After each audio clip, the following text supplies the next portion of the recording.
Hello guys, my name is George and today we are back with another LEGO Star Wars video. Now in today's video we are going to be ranking every single LEGO Star Wars set from the year 1999, the first year of LEGO Star Wars. Now this is going to be a new series on my channel and we're going to go by year, ranking every single LEGO set that came out over that year. So without a doubt, let's get into the video. So the first LEGO Star Wars set in 1999 that we're taking a look at is set 7101 Lightsaber Duel. Now this set retailed for $6. It has 2 minifigures, 52 pieces, and it launched on April 1st, 1999. Now this set includes the first Qui-Gon minifigure and the first Darth Maul minifigure. Now these are 2 great minifigures. It also has Darth Maul's speeder from the Sith Infiltrator and a little moisture vapor in the background. Now overall, this is a pretty decent LEGO set, especially for that price. One of the first LEGO Star Wars sets out there. It's beautiful. Now this is a really good LEGO set, especially for the price and the piece count and the minifigures. You just can't go wrong. It's such a low price for a really good set, and especially being one of the first of its kind, having 2 very detailed minifigures like Qui-Gon and Darth Maul, you just can't go wrong. Now I'm going to rank the Lightsaber Duel set. I'm going to rank that 8 out of 10. I think the builds are very nice, the minifigures are great, and I just wanted a little bit more, bump the price up maybe $10 and you can get a couple more minifigures and it'd be a nice little set. But I do like the Lightsaber Duel, it's my favourite so far. Now that leads us on to the next LEGO set of 1999, which is set 7110, Luke's LANDSPEEDER, or as it's known here as just LANDSPEEDER. The set has 49 pieces, 2 minifigures, and one of which is unique to this set. It retailed for $6, just like the last set, and it launched on the 22nd. Now overall, this is a pretty decent LEGO set. It's the first Luke's LANDSPEEDER of the long line of LANDSPEEDERs that followed it. You know, and LEGO have remade this set time and time again, but this build isn't amazing, but you have to give it credit because it's one of the first sets and it set a precedent for LEGO Star Wars sets. How we'll always get a Luke's LANDSPEEDER every couple of years. And I'm happy. This is a decent set. I like the minifigures, not the build so much, so I'm going to rank this set I'm going to rank it a 6 out of 10. Build leaves a bit to be desired.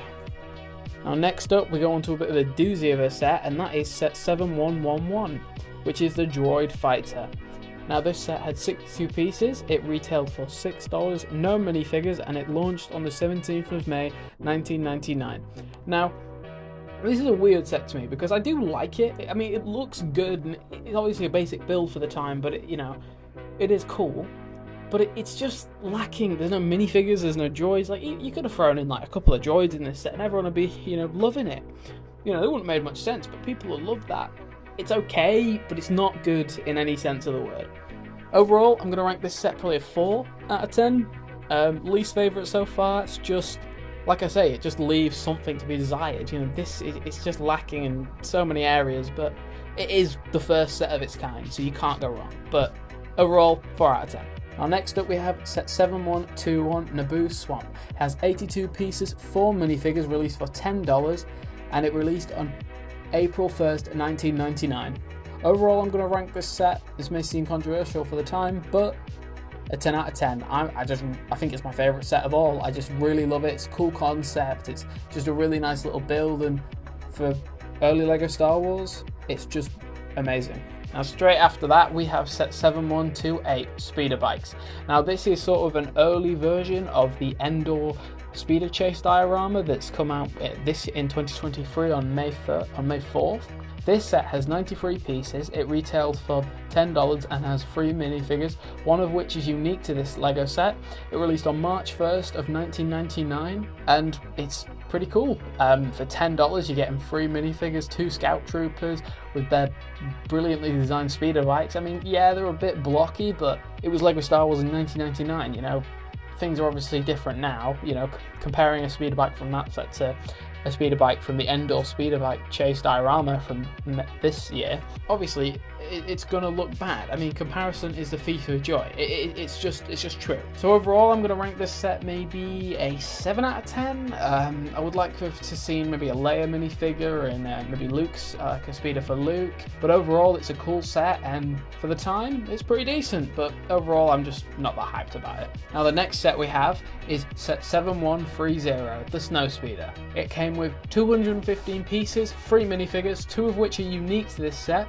It retailed for $20, which it's okay, I guess. And it released on the 22nd of February 1999. Now, the build-wise, it looks brilliant. I mean, it captures that likeness of a Snow Speeder perfectly. And you know, if I was a kid back then, when I wasn't born back then, but if I was a kid back then, I would want this Lego set. You know, just the swooshability possibilities of this Lego set are just endless. Now, the only downside to this Lego set is the fact that I think the build was made out of grey bricks, light grey bricks, instead of the white bricks, which isn't entirely accurate. But overall, it's not that big of a deal because it is the first Snow Speeder. It captures a lot of the likeness and the details of the Snow Speeder from the movies, and it's the first one, like I say, in a long line of Snow Speeders. So, can you really give it that much hate? Overall, I'm gonna rank this set probably a 7 out of 10, just because it falls short on those grey bricks instead of a white brick. Coming up next is set 7131, Anakin's Pod Racer. This set had 136 pieces, 3 minifigures, none of which are exclusive to this set. It retailed for $15, which would have been about £10. It came out on April 1st of 1999, and what can I say? I mean, this is the first pod racer ever designed. Now, the one thing I don't like about this set is they don't really use clear pieces to connect the actual engines to the main pod. They just use this like sand brick color, which I get because obviously it was built on Tatooine. The set's based from Tatooine, so the sand would blend in. That sand brick color would have blended in with the environment. But imagine running this round on like a hardwood floor when you were a kid, you know, just playing with this. It just wouldn't have looked very good. And it's not like they didn't have clear pieces back then, so they could have used them, but they just ultimately decided not to. And for the first design of the set, it's cool, but I'm just not that hyped about it. And they say 3 minifigures, but one of them's this weirdly built together brick-built droid, which just, I don't know, it doesn't look right. And every time I see these figures from these sets, it feels like a lame excuse for a figure.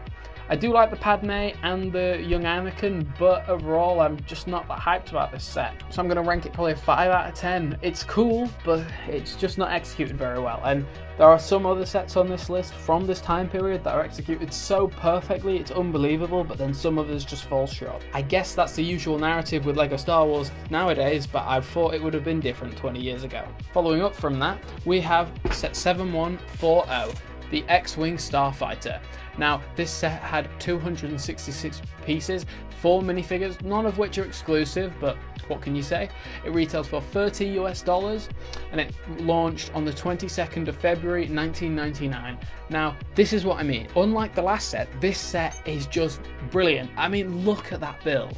Look at that build for this time. It just looks brilliant. Like, it captures the likeness of an X-Wing amazingly. And if I was a kid with this set when it released, I would have been going nuts about this. I love these minifigures, especially having the Luke and the R2-D2. It's just the first rendition of the X-Wing is just so iconic, and especially for Star Wars and LEGO Star Wars fans.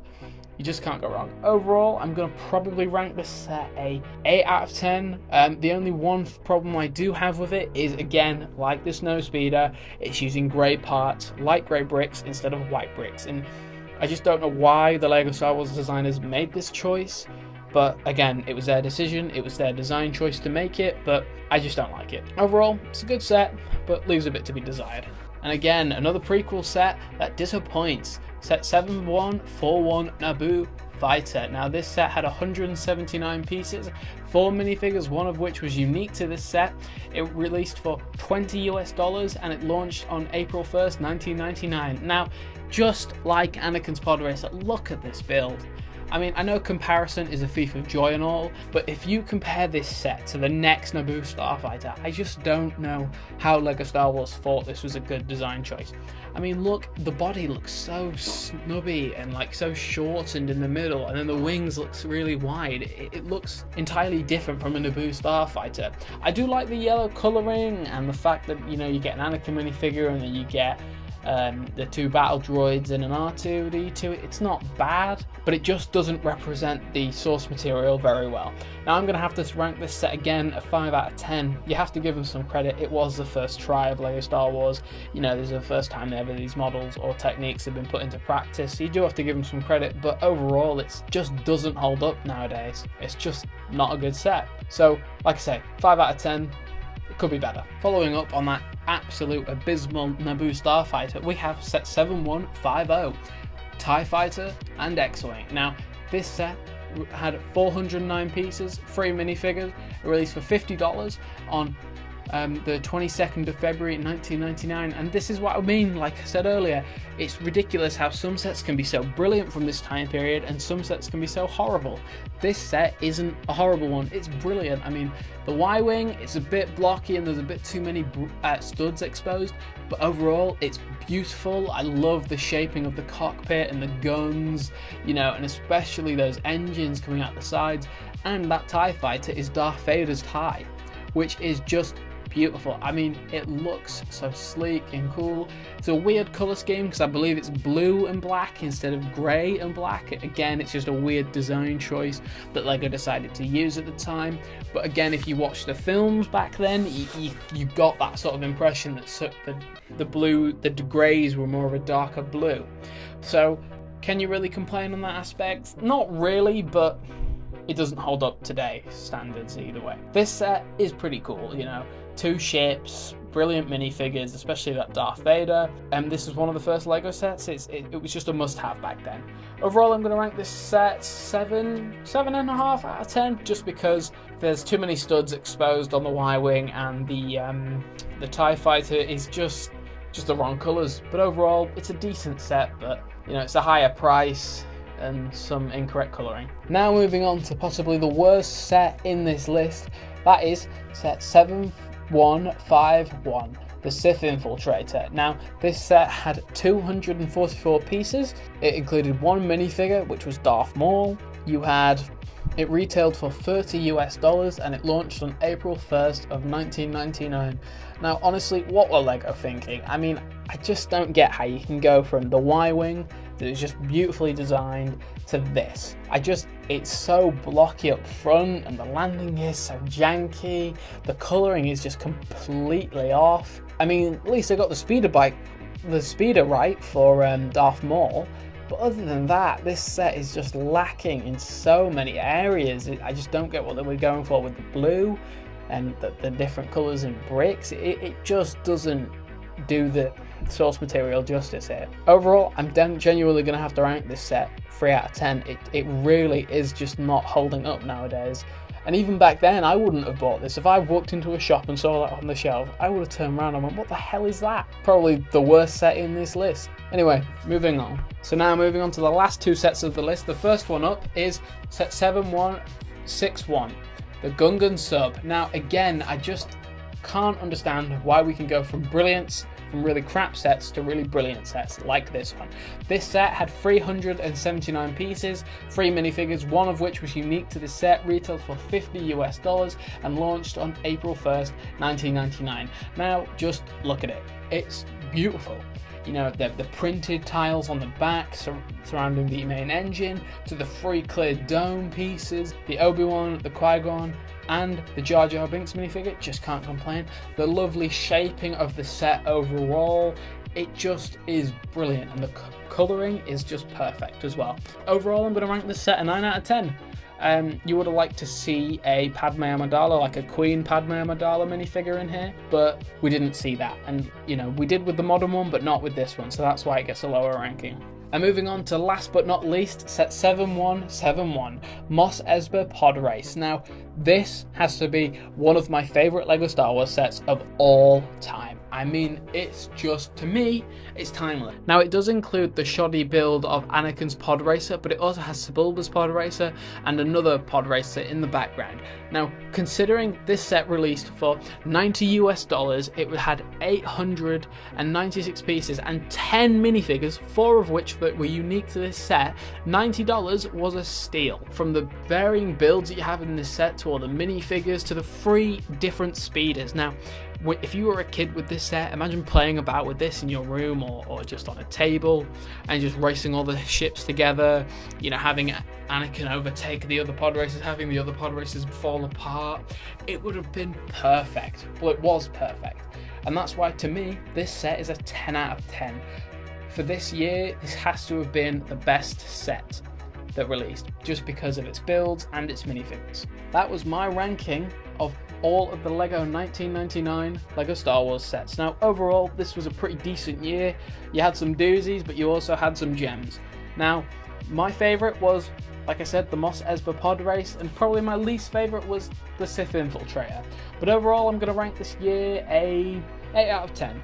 It had some bad sets, but it also had some good sets. It had a good mix of original trilogy and prequels. So overall, it was a good year for LEGO Star Wars, and LEGO Star Wars started off strong. Anyway, my name is George, and take care, guys.